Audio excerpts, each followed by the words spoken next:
Hi friends, welcome to Max kitchen. இந்த வீடியோவில் நம்ம டேக்கோ மெக்சிகானா அப்படின்ற ஒரு ரெசிபி தான் பார்க்க போகிறோம். பேரை கேட்டோன்னே ஏதோன்னு நினச்சிடாதீங்க. நம்ம ரெகுலராக பண்ணுற ஒரு ரெசிபி தான், கொஞ்சம் டிஃப்ரெண்ட்டாக பண்ண போகிறோம், அவ்வளோதான். நான் இதுக்கு ஒரு கப் மைதா எடுத்திருக்கேன். மைதா வேணான்றவங்க கோதுமை மாவும் எடுத்துக்கலாம். இதுக்கு தேவையான அளவு உப்பு, பேக்கிங் பவுடர் ஒரு அரை டீஸ்பூன் சேர்த்துக்கிறேன். ஆப்ஷனல் தான், வேணுன்னா சேர்த்துக்கோங்க, இல்லை அவாய்ட் பண்ணிடுங்க. கொஞ்சம் எண்ணெய் ஊற்றிக்கலாம். இதுக்கு தேவையான அளவு தண்ணி விட்டு நம்ம சப்பாத்தி மாவு மாதிரி பிசைய போகிறோம், அவ்வளோதான். இப்போ மாவு நல்லா பிசைஞ்சாச்சு. ஒரு 5 நிமிஷம் நல்லா பிசைஞ்சு விடுங்க. இப்போ இதுக்கு மேலே கொஞ்சம் எண்ணெய் ஊற்றி எல்லா பக்கம் படுற மாதிரி செஞ்சுட்டு ஒரு 15 நிமிஷம் அப்படியே வச்சிடலாம். இந்த மாவு ஊறட்டும். உங்கள் வீட்டுக்கு எத்தனை பேர் இருக்காங்களோ அதுக்கேற்ற மாதிரி நீங்கள் மாவு சேர்த்துக்கோங்க. இது ஒரு 4 பேர் கிட்ட நல்லா தாராளமாக சாப்பிட்லாம்.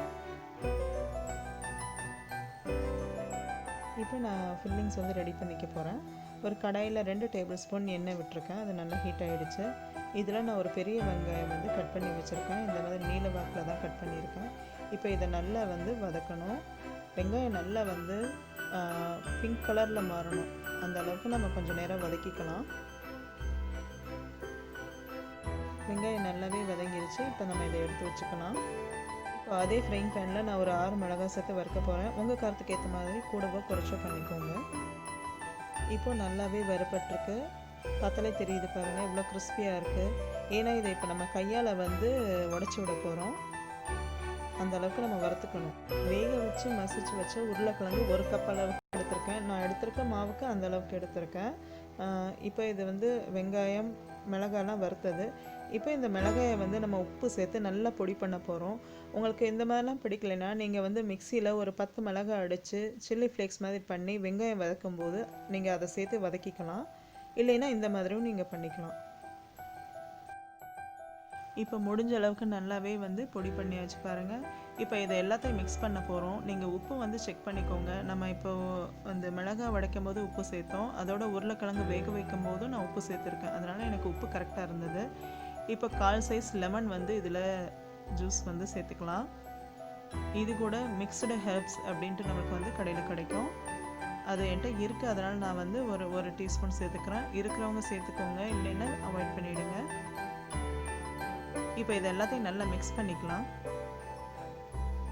இப்போ 15 நிமிஷம் ஆயிடுச்சு. மாவு பாருங்கள் நல்லா சாஃப்டாக இருக்குது. பேக்கிங் பவுடர் சேர்த்ததால தான். பேக்கிங் பவுடர் இல்லைன்னா நீங்கள் பேக்கிங் சோடா சேர்த்துக்கலாம். இது அரை ஸ்பூன் சேர்த்தா அது 1/4 ஸ்பூன் தான் சேர்க்கணும், ரொம்ப சேர்க்கக்கூடாது. நம்ம மாவும் கொஞ்சம் கம்மியாக தான் எடுத்துருக்கோம். அதனால் இப்போ எப்பயும் போல் நம்ம சப்பாத்தி மாவு பிசைகிற மாதிரி பிசைஞ்சு உருண்டை பண்ணி அதை தேய்க்க போகிறோம், அவ்வளோதான். இப்போ சின்ன சின்ன உருண்டையாக பண்ணிக்கலாம்.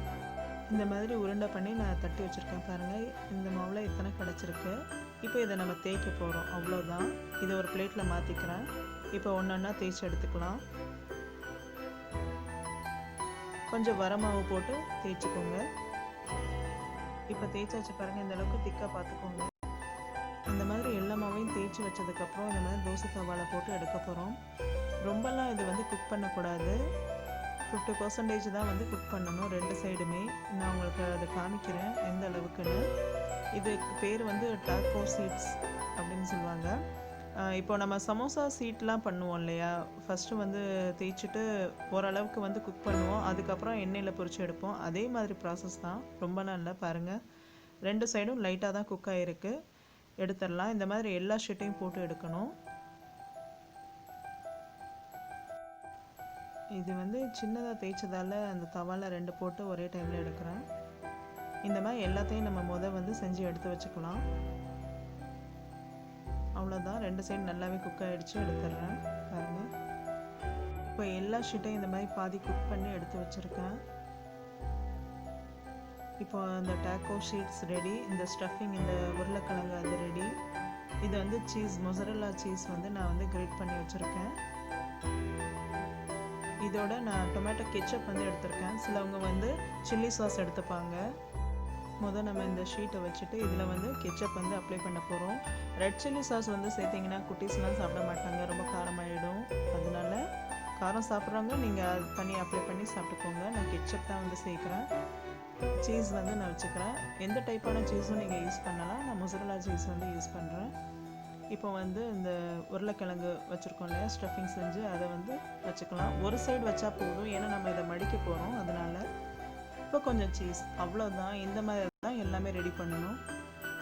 இப்படி ஃபோல்டு பண்ணிட்டா போதும், நல்லாவே ஒட்டிக்கிறோம், ஒன்றும் பிரச்சனை இல்லை. இந்த மாதிரி எல்லாமே நம்ம ரெடி பண்ணி வச்சுக்கலாம்.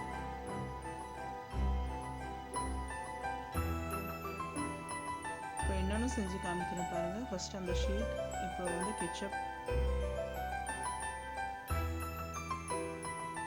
சீஸ் வச்சுக்கிறோம். சீஸ் இல்லைன்னா நீங்கள் விட்டுருங்க, அதனால ஒன்றும் பிரச்சனை இல்லை. நீங்கள் இது உருளைக்கிழங்கு மட்டும் நம்ம வச்சு செஞ்சுக்கலாம், ஒன்றும் பிரச்சனை இல்லை. இப்போ திரும்ப கொஞ்சம் சீஸ் வச்சுட்டு க்ளோஸ் பண்ண போகிறோம்.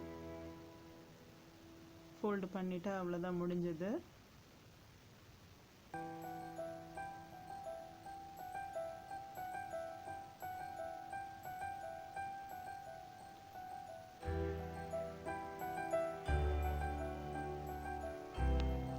நான் இப்போ இந்த மாதிரி 5 இது வந்து ஃபில் பண்ணி வச்சுருக்கேன். இப்போ நான் ஒரு பேனில் ஆயில் விட்டுருக்கேன். நீங்கள் தோசை தவா யூஸ் பண்ணிக்கலாம், கடாய் கூட யூஸ் பண்ணிக்கலாம்.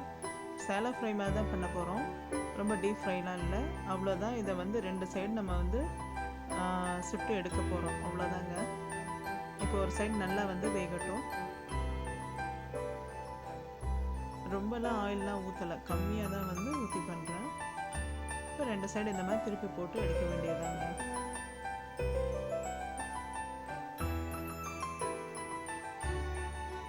வேணால் நீங்கள் ஆயில் சேர்த்துக்கலாம் எக்ஸ்ட்ரா. இப்போ 2 சைடும் ஆகிடுச்சு, பட் சென்டரில் பாருங்கள் குக் ஆகலைல, கொஞ்சம் ஃப்ரை ஆகணும். அதனால நான் இந்த மாதிரி ஒரு இடுக்கி வச்சு நான் இந்த சென்டரில் வந்து பண்ணிக்கிறேன். நீங்கள் வேணால் பட்டர் கூட சேர்த்து நம்ம இதை பண்ணிக்கலாம். ஸோ என்ன உங்களுக்கு அவைலபிளோ அது மாதிரி பார்த்து நீங்கள் வந்து இதை செஞ்சுக்கலாம். பாருங்கள் இந்த சைடில் ஆகலை, அதனால இந்த மாதிரி பண்ணோன்னா அந்த அடிபாகமாக வந்து நல்லாவே வந்து குக் ஆகும். நம்மளுடைய டேஸ்டியான டேக்கோ மெக்சிகானா வந்து ரெடி ஆகிடுச்சு. நம்ம போய் பீஸா கடையில் தான் சாப்பிடணும் இல்லை, நம்ம வீட்டிலேயே வந்து இதை நம்ம ஈஸியாக ரெடி பண்ணிடலாம். இப்போ நான் கட் பண்ணி காமிக்கிறேன். வெளியில் நல்லா கிறிஸ்பியாக இருக்குது. உள்ளே பார்த்தீங்கன்னா அந்த ஸ்டஃபிங் வந்து இனிப்பு, புளிப்பு, காரம், சீஸ் எல்லாமே வச்சுருக்கோம். பயங்கர டேஸ்டியான ஒரு ரெசிபி தான் இது. சீஸ்லாம் நல்லா மெல்ட் ஆகி பார்க்கவே ரொம்ப டேஸ்டியாக இருக்குது பாருங்கள். உங்கள் வீட்டு குட்டீஸ்க்கு அடிக்கடி செஞ்சு கொடுங்க. இந்த ரெசிபி செஞ்சு பார்த்தீங்கன்னா மறக்காமல் உங்கள் ஃபீட்பேக் கமெண்ட் பண்ணுங்கள். தேங்க்ஸ் ஃபார் வாட்சிங் ஃப்ரெண்ட்ஸ். Happy cooking.